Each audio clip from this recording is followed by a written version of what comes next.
What's up, everybody, and thanks for tuning in to another episode of Between the Cons.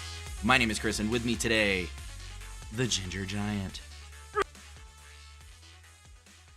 I muted it. Dang it! What? Do it again. Do it again. It's gonna be so like cut in and out. No, you can see right Yeah, here. I know. No, the hard stop. All right, third time's a charm.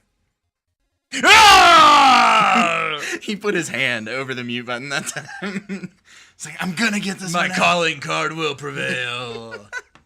Well, thanks to everybody for tuning in today. We have a Topic Thunder episode for you. We're going to be talking about Netflix originals. That was very strange. I was just stretching my arms because I'm so excited. It's like the scene at the end of The Breakfast Club, Yeah. but also jazzercise. That's It's what you just did. Mm-hmm. Yeah, that's my life. Is that something that Amy taught you from the Yeah, I'm working on my the handstand the fitness in the air. Get my arms back, you know? Yeah. Yeah. Your goal, your field goal My position. field goal. All I wanted to be is a referee in the NFL. Gosh, I bet it is strenuous. I don't want to do that, actually. You would have to be okay with people hating your entire being. Yeah. Yep. You would have to do that. I'd be okay with it. Or you would be a meme, like the guy last year that had like the huge biceps. Oh, yeah. That was like in his 50s and just Yeah, what is his stacked. I don't know. It's all biceps, though. Yeah. It's just like he does all the like referee signs. And you're like, are those still going? It's like a blimp. He's playing. It's like a. Oh, what's the art? Pinball, like pinball machine. Uh-huh. Yeah. His arms are pinball bumpers. I wish that could be the name of this episode. His arms are pinball bumpers. But that has nothing to do with what we're actually talking about. Netflix originals. So we'll talk about those in a second. But really quick, thanks for tuning in today, guys. We appreciate hanging out with you, guys and gals. And follow us on the internet. Facebook, Twitter, Instagram, all that stuff. BetweenTheCons.com is our website. Check it out. So, Netflix originals. Let's talk about them. Topic Thunder. Here we go. Here we go.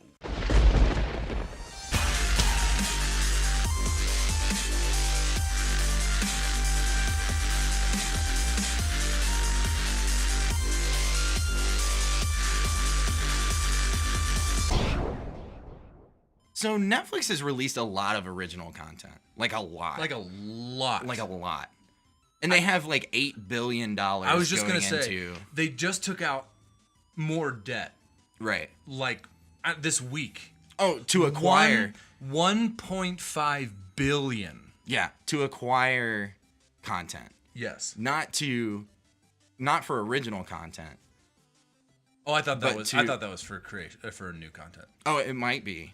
I think, But it is. I know last week we talked about it on the podcast. They're spending $8 billion in 2018 on new original content. It's like 80 new original series or original movies, 30 new animes. Like, it's crazy the amount of money they're pouring into this. But we're going to talk about some stuff that they've already done. Favorites, least favorites. Yep. And things that we want to see that we haven't yet. When I was going through today, I sort of mentally made my parameters to be, I wanted it to be shows. We can talk about movies because they made a lot of movies. We can talk about shows. I'm fine talking just about shows. Netflix original show, a series. Where it was what was in my head when we were talking about topics. So we're not going to talk about stand-up. Unfortunately. There is excellent, amazing original Netflix stand-up. Netflix funded stand-up specials. Yeah. And we could do a whole show on that. Yes, We're not going to talk about Netflix original movies, of which there are also a lot of bad ones. A lot of really great ones, though. And some really, really great ones. But we're going to talk about Netflix original series that, I mean, when I think of Netflix original series, I think of a bingeable show.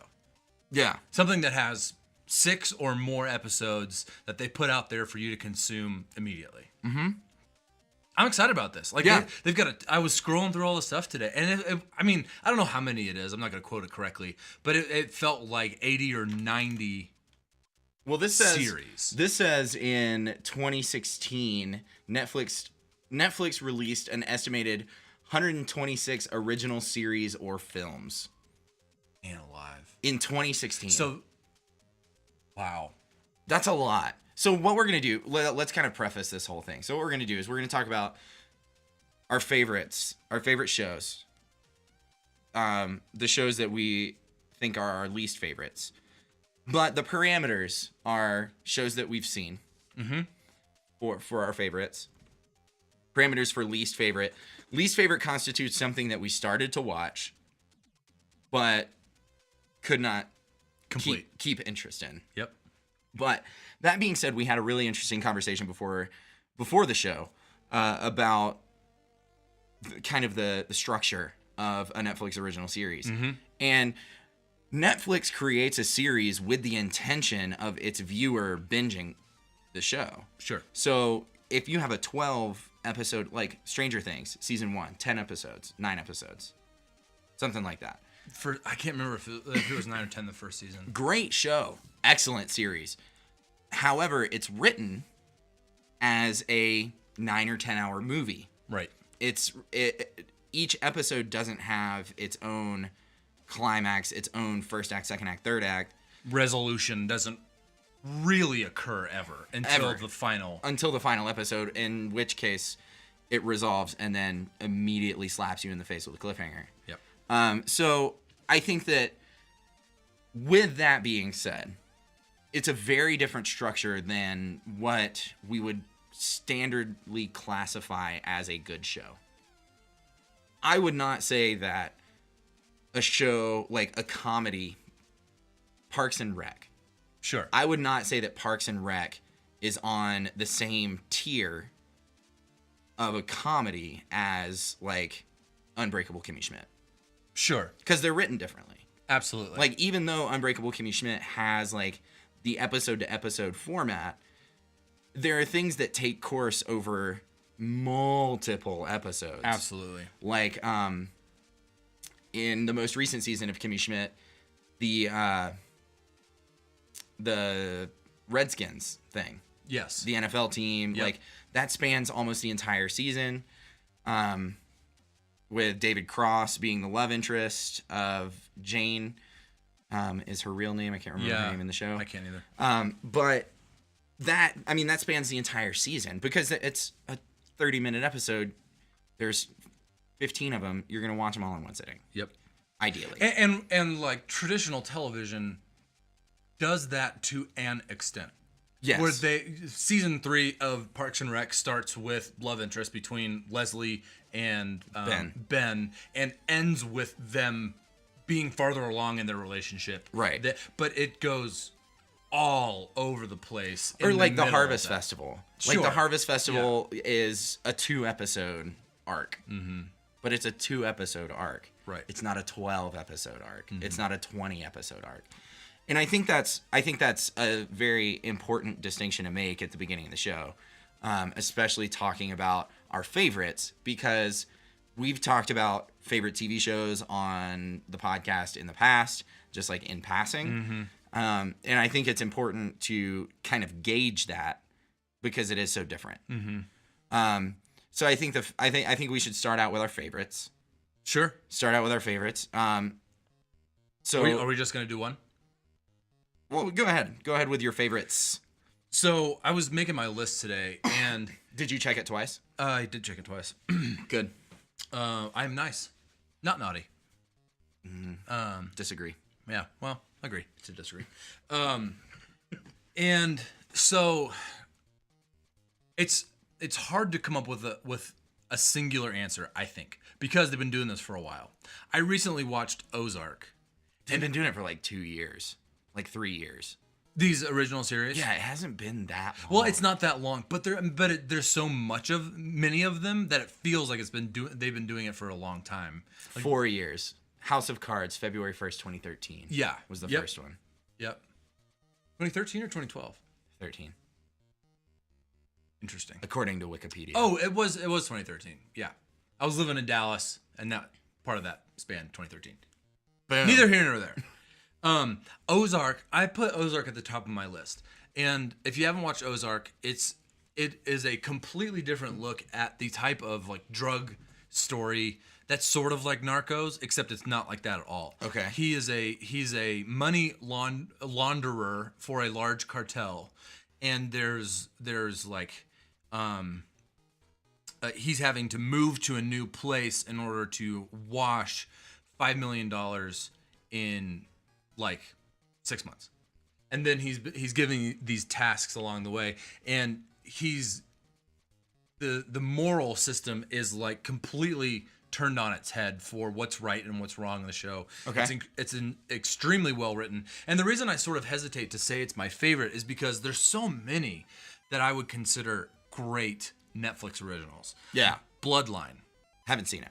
Bloodline is phenomenally written, and is what we just described to a T of the story. There's no resolution at the end of episode 1.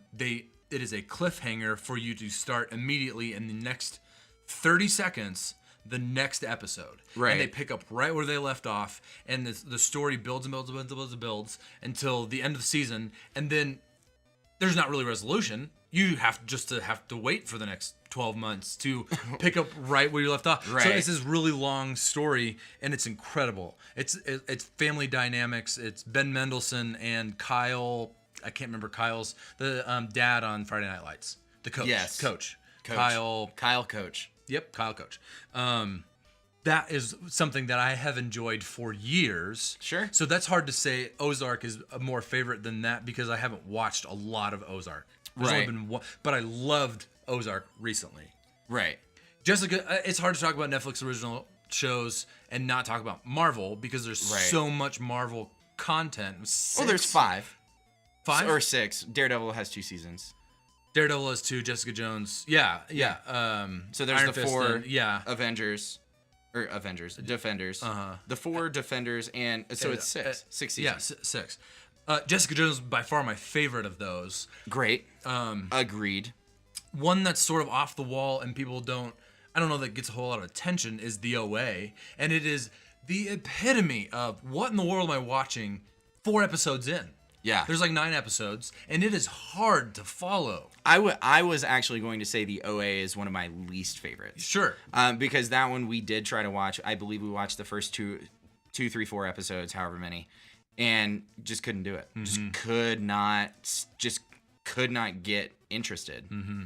The reason I call it one of my favorites is that I stuck with it, and the resolution, the quote unquote resolution at the end, the last scene, is unbelievable.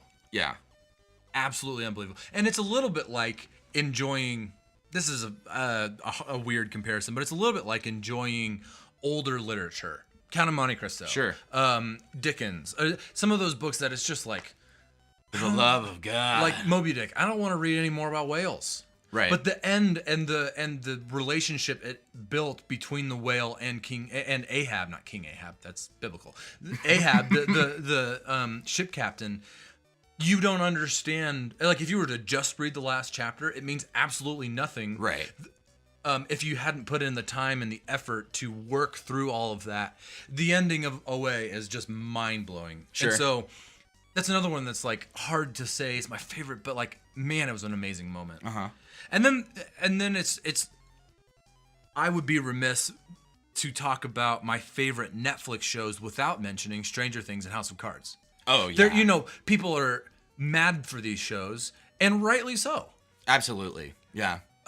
So much nostalgia wrapped in Stranger Things. If you're a little bit older, and you enjoyed 80s, early 90s B movie kid horror films, the music, the setting, Dungeons and Dragons, it's amazing. And then House of Cards is just that guilty pleasure you don't want to stop watching because it's just like a train wreck. Yeah.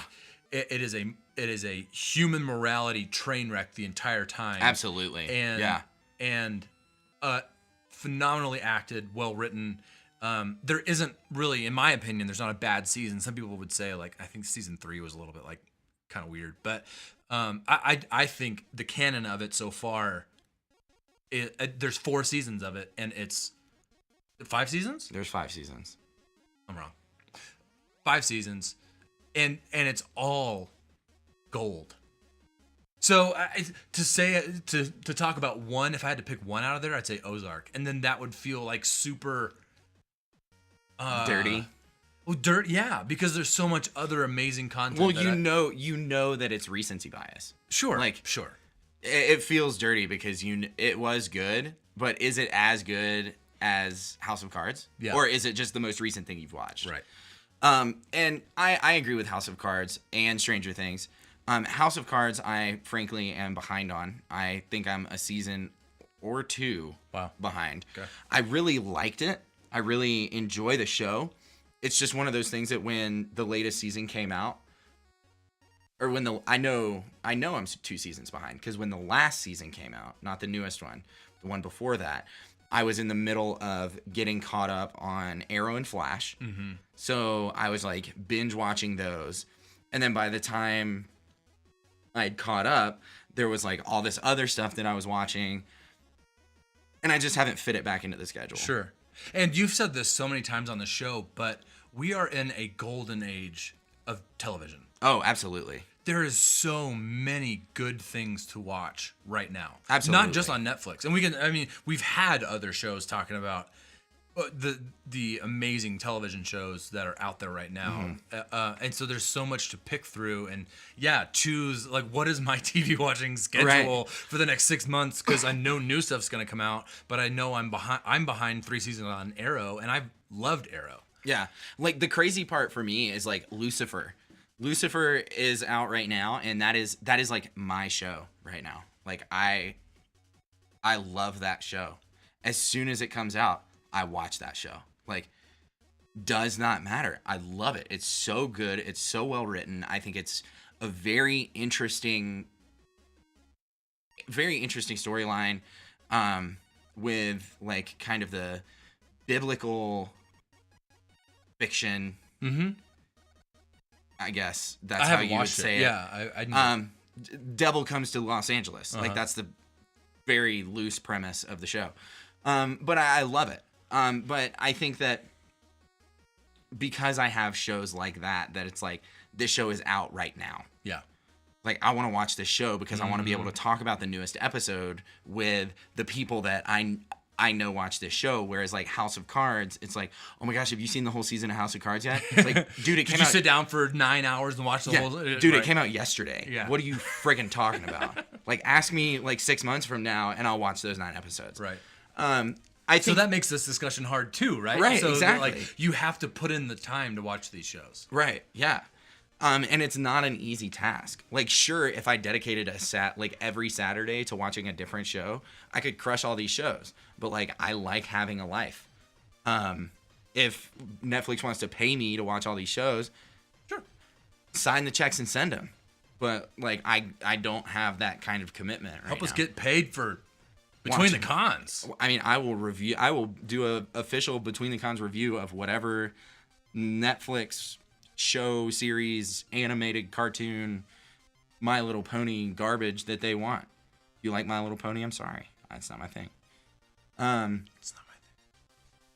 For my favorites, House of Cards, Stranger Things definitely make the list. But for me, like, a lot of what was on your list, I was the opposite on. I would say is my least favorite. Mm-hmm. OA. What's the other one you named? The Bloodline. Yeah. Bloodline. Watched the first couple episodes, and I just couldn't get into it because my old roommate loves it.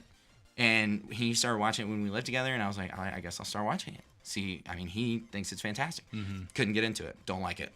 I don't know. Yeah. But I'm not a huge guy. I'm not a huge dramedy guy. Mm-hmm. Dramedy? No. I'm not a huge drama guy. I'm a comedy guy. Yeah. So, like, I watched Orange is the New Black. Mm-hmm. I like Orange is the New Black. The latest season, I have zero interest in. Yes. They take over the prison, and it is about 0% interesting to me. Sense8. Yes. Was outstanding. A drama. A drama. I'm just looking at this list of the dramas that I actually like. Series of Unfortunate Events I really liked, but frankly I didn't finish it. Mm-hmm. Just cause we didn't finish it either. But I liked it. But for me, I mean, agreeing with Jessica Jones as well. For me, I think it's more the comedies. BoJack Horseman. Yes. Like, hilarious. F is for Family is not hilarious. It's the least favorite. I don't know why I said it just now. Unbreakable Kimmy Schmidt. Amazing. So stupid. Like, painfully stupid. Yes.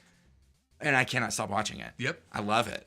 Like, it's so funny to me. Pinot Noir. Oh my gosh.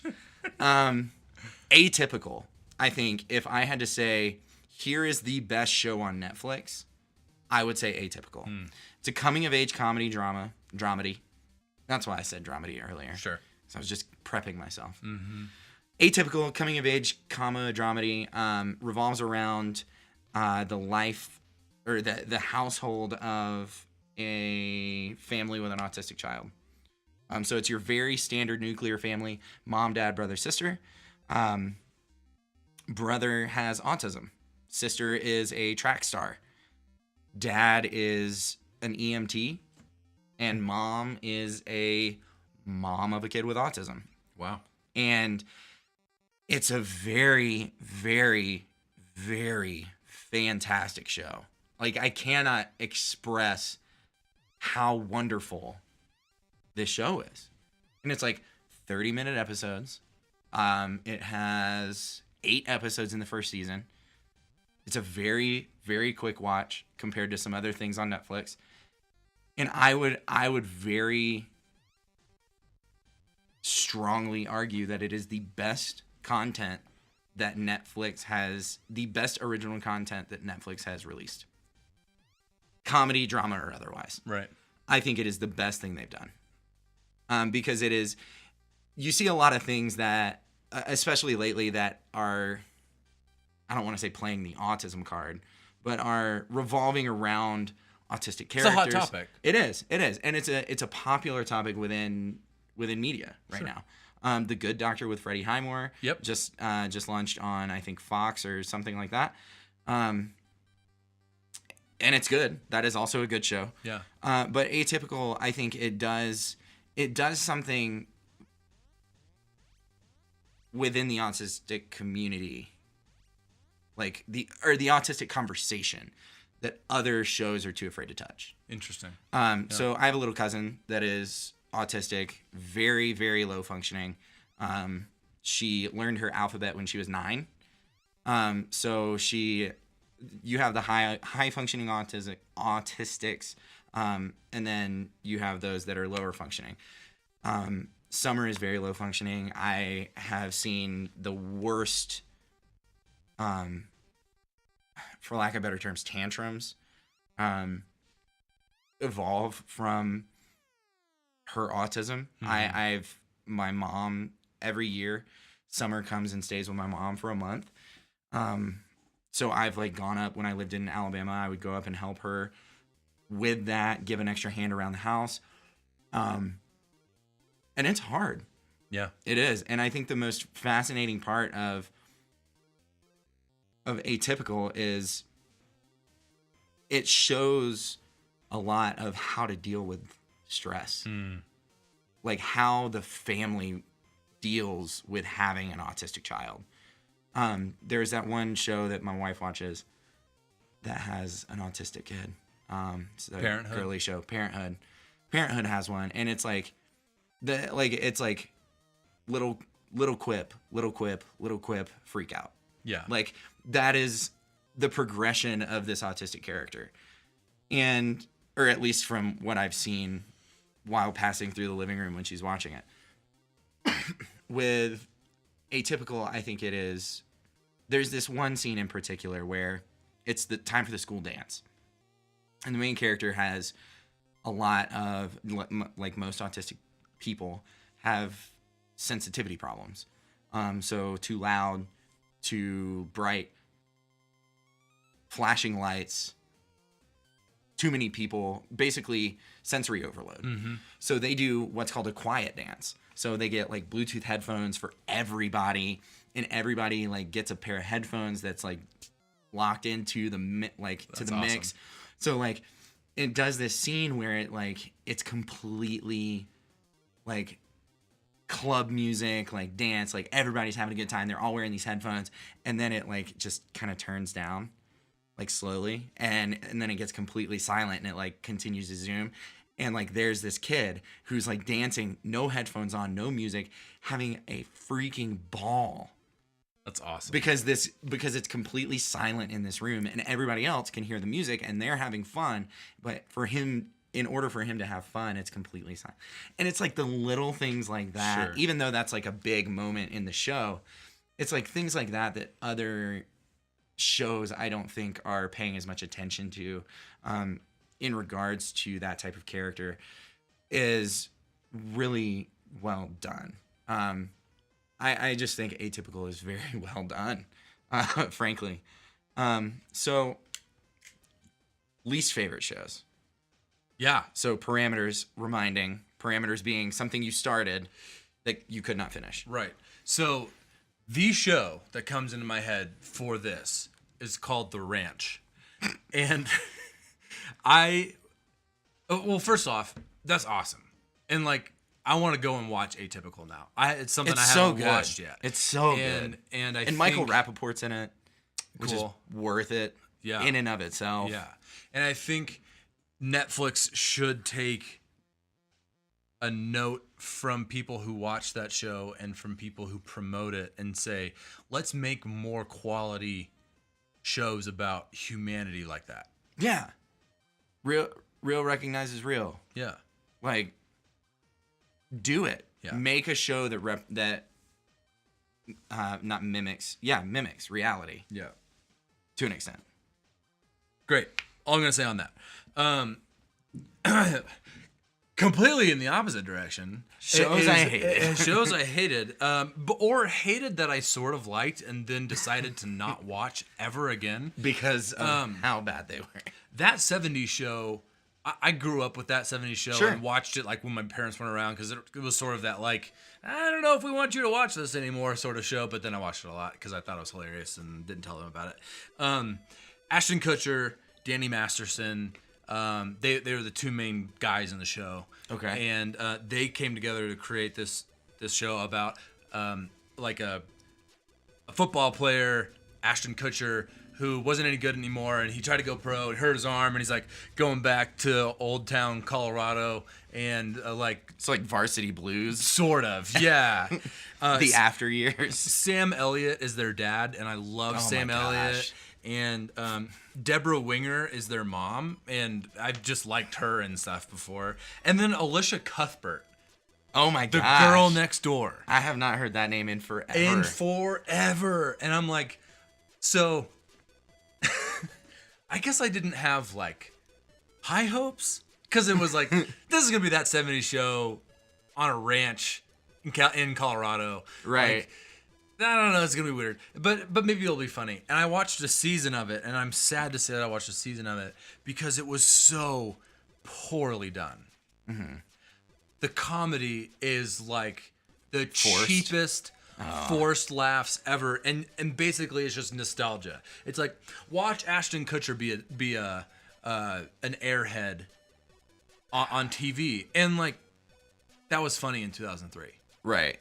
And you watch Danny Masterson be a pothead and the older brother who, is underachieving. And like, okay, we've seen that 100 times before. And Sam Elliott is the dad who's uncaring and doesn't really listen to feelings. And then they have these, every once in a while they have these little moments between father and son, and they learn a little bit more about each other. And then it's all gone the next episode. I mean, it's it's supposed to be a sitcom. Whatever Netflix can be a sitcom. It's staged. It's a set. Sure. You see that it's a set almost. They're almost like transparently showing you like this is almost like too zoomed out to show you that this isn't an actual log cabin. This is a set. And there's like 4 set spaces, and it's just like it's cheap. It's cheap. Yeah. And it's cheap humor. It's cheap Production. writing. Oh. It's cheap production. And it's cheap acting. And I can't believe I wasted... There's like 20 episodes in the first season. That's embarrassing. So I watched... There's 30... There's a 30 second episodes. season. There's a second season. So maybe there's like 15 and 15 or something like that. That's embarrassing for you. It is embarrassing for me. And like, I just would rather have watched Atypical. Like, so, you know, it's part of the thing I think Netflix does is like traps you a little bit with nostalgia with some of these shows. Oh yeah. Not Home Improvement. Oh my gosh. What's the 90s show? Fuller House. Yeah.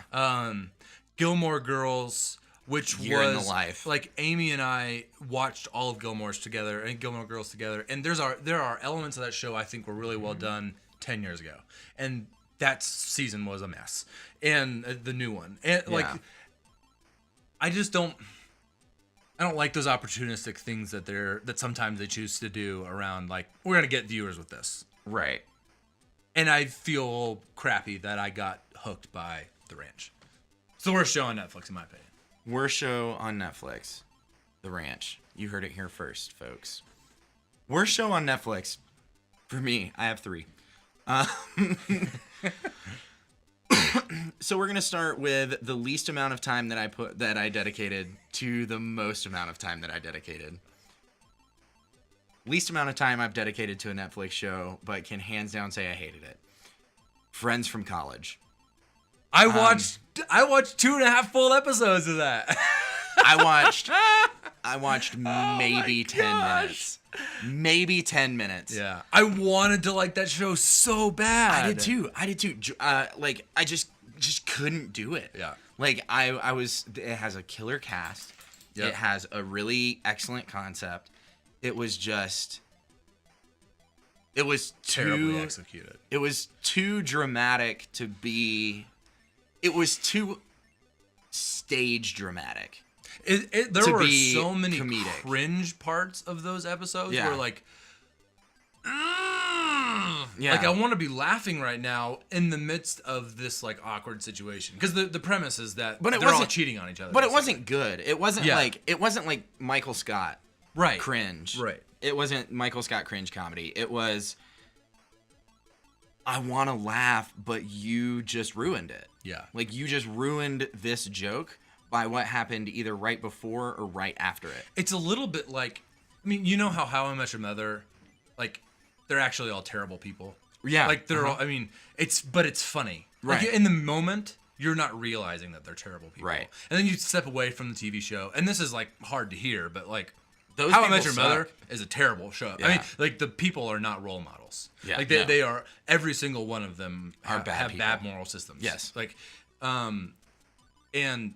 but in the moment, you're laughing with them. And there's part of it that's endearing. And you're like, I see how you're sort of that way, and I want to, like, care for you. And I want you to be different than you are. Even though you're not, and there's 9 seasons of you, and it's terrible. It's that to, like, a full, like, grade higher. Yeah. In this. It's like, oh, I see you're terrible people. Yeah. Well, and that's like, the I'm thing. supposed to be laughing, but I'm not really laughing. That was the thing for me, is like, the show starts out with like 2 of the main characters meeting up for like a hookup. And then it's like, oh, by the way, my husband and I are moving here. It's like, oh, great. And then it's just like, the situation is so uncomfortable that it's not funny. So I hated Friends from College.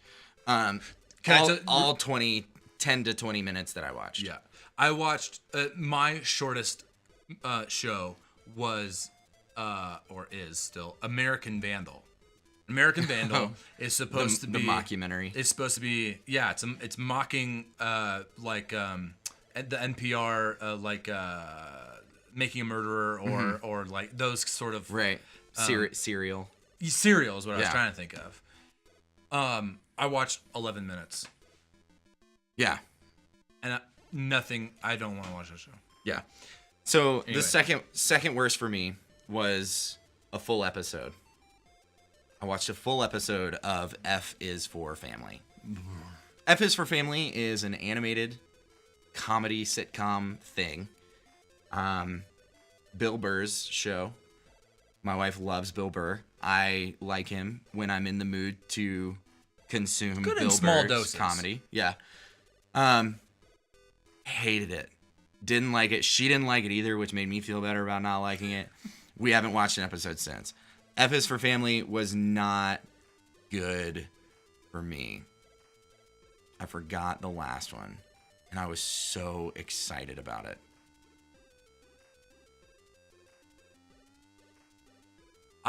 While you're looking for that, I have tried to get involved with Big Mouth because I love John Mulaney. Oh yeah. And it's like so sexual as a comedy. Oh, it's weird. like it's a little hard. It's like full on nudity in a animated series. I found it. Weird. All right, I'm not. I found it. So first thing, I don't know how we didn't bring up Mindhunter. For the great shows. Yeah. I haven't watched it all yet. We're 3 episodes in. I gotta watch it. But it is on its way to being my favorite Netflix original series. Anyways, the worst show that you said you watched an entire season of The Ranch. Yeah. I watched an entire season of this show. So I spent about 11 hours watching this show. And I'm very embarrassed for it. There's a show called Hemlock Grove. And Hemlock Grove was based on a novel. It was not a good novel. It was a YA novel. It was very much in the Twilight time period. Yep. But it had so much upside potential for me. Like, it had such an interesting concept. It was kind of like what Riverdale is now. Kind of, yeah. Like, as far as like the dark teen drama. Yeah. It had so much potential to be that. Yeah. And they just sucked so hard for an entire season. Not only did I watch an entire season, but I tried to watch episode 1 of season 2, and I could not care anymore. I just couldn't do it. It wasn't good. Not a single span of 5 minutes in that show is worth watching. And I am astounded that it made it to 3 seasons. It has 33 episodes on the internet that you can watch. Ended. It has on Wikipedia. It says ended. Like, yes. It is no longer. It happening. is over. It ended last year. Season 3 aired last year, and it was hot garbage water. Like, the whole show, sucks, and I hate it. And I've watched over a third of it. Bill Skarsgård is the lead. Yep. And he's the guy that just played Pennywise. Yep. In It. Yep. And I tried to watch it too. I got like 5 episodes in, or something like that, and all had the same hot garbage water. Man, I wanted response. it. I wanted it to be so good, it to so be bad. a good. Horror is sort of the way to describe it. Yeah, I mean, it's about werewolves. It's a thriller. I wanted it to be compelling. Yeah. I wanted it to be like a young Sherlock Holmes. Yeah. Like, the Hounds of Baskerville. Hounds of Baskerville. Like, I wanted it to be similar to that-ish. Yeah. And it was so far from that. But, yeah, that was the worst. So, question time. What did you hate? What did you love, internet people? What are your favorite and least favorite Netflix shows? Original series is using our parameters that we set at the beginning of the episode. Tweet it. Instagram it. Comment on Facebook. Let us know. Holla. Holla, holla. But anyways, we're going to talk about jams. What's your jam?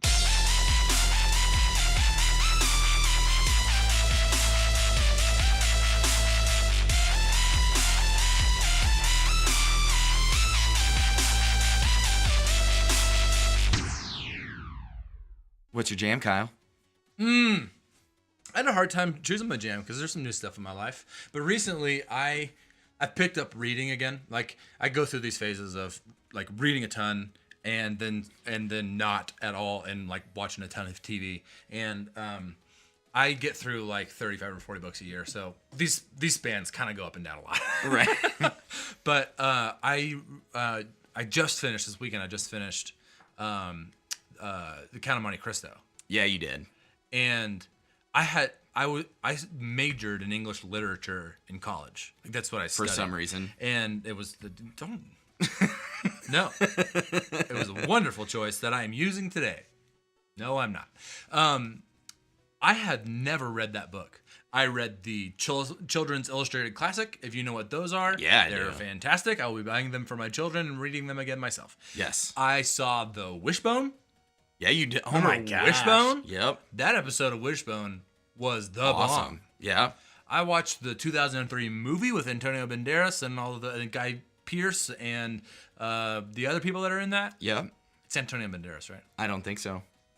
That doesn't sound accurate. I'll Google it. Google it while Keep I talking. talk. And that movie is very different than the book. But it's somebody that looks like Antonio Banderas. That's 1934, my friend, not the one. Whoops. It's Jesus. Yeah. Oh, is it Jim Caviezel. Yep, Jim Caviezel.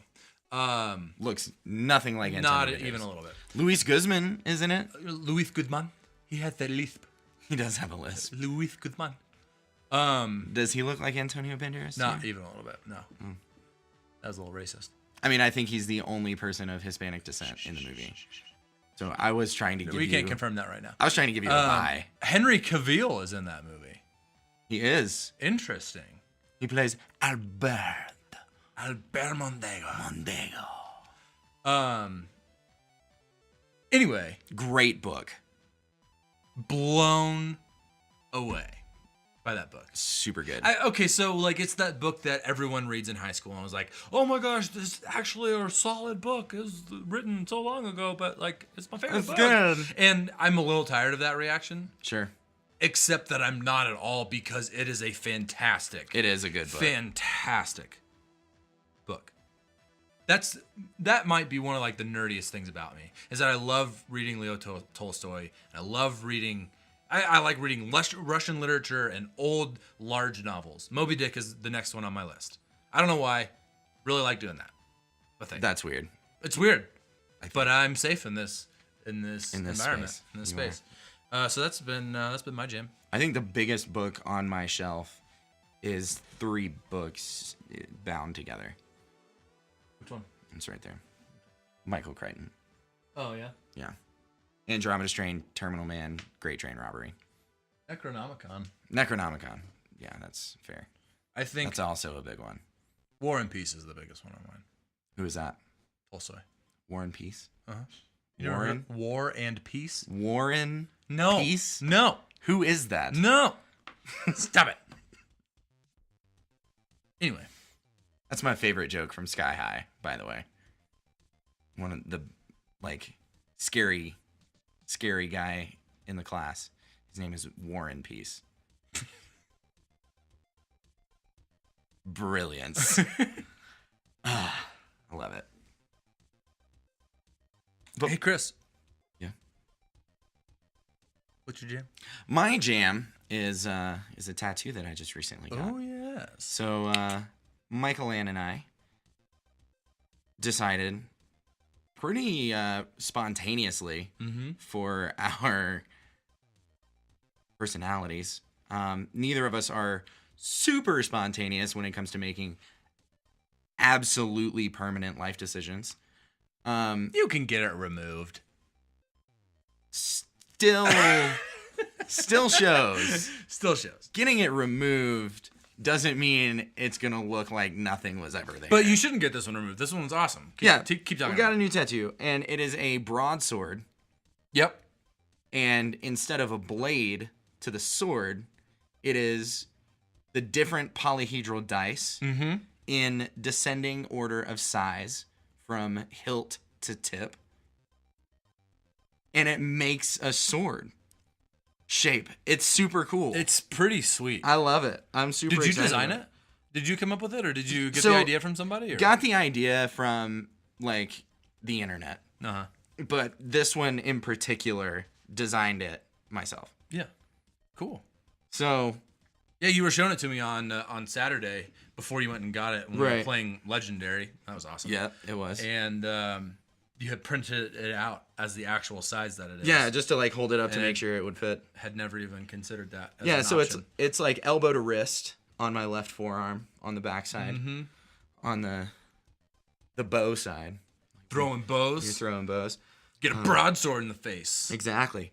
So right now it's just color, or it's just outline. I'm eventually gonna get color, but it's not on the. Are they all gonna be different colors? I don't know. It's gonna be really hard to do that and not have it look like a rainbow. Yeah. So I'm not really sure yet. I'm probably just gonna play around with it and Just get all jewel colors. play around with it like in Illustrator, Photoshop, something like that. But I also have the Infinity Gems on my right arm. That's fair. So I don't want to have too much jewel looking You're stuff. like super into jewels, man. Yeah, I love gems and jewels. Gems and jewels. But yeah, super cool. I'm really excited about it. She got the same thing on the back, like on her left tricep. Mine's on my left forearm. Super neat. I really like it, and especially for it being like a pretty spontaneous decision. I'm really happy that I did it. So Yeah, solid looking. super neat. That's my jam. Jamie Jams. And that's the end of the show. Thank you guys so much for tuning in. We had a good time. Hope you did too. I had a great time. Hit us up on the internet with any feedback that you may or may not have about anything that we may or may not have said. And we'll talk soon. Keep listening. Yeah, keep listening. Subscribe. We're going to have a new episode on Thursday with, I believe, Mr. Naughty List is going to be back. It's our bicentennial. What? We're going to hit 200 episodes on Thursday. Listen to the show. It's going to be insane. It's going to be a fun time. Mr. Naughty List. In the membrane. In the membrane. Mr. Naughty List is going to be back. Subscribe to the show. Hit up betweenthecons.com. Check out all the things on there. You guys have a great week. We'll talk to you on Thursday. Bye-bye. Bye-bye.